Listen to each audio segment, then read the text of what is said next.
ইফতার party শেষ, এখন সবাই খাওয়া দাওয়া করে থাকছে। দেখেন, বলছিলাম না এখানে শত শত লোকের ইফতার, সব ফ্রি। সব অনেক মানুষ চলে গেছে। সৌদি আরবে ইফতার পার্টি সরকারিভাবে ইসলামী ফাউন্ডেশন থেকে। দেখেন সব বাইর হচ্ছে, শত শত লোক।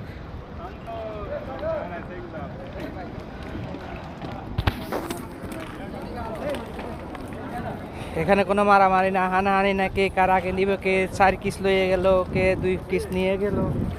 কিন্তু এগুলি দেশে চলে না।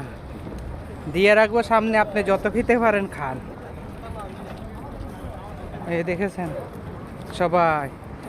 এটা হলো মহিলাদের জন্য, আর ভিতরে রয়েছে পুরুষের জন্য। কি খবর দেখি, ইফতার করছেন? ঠিক আছে।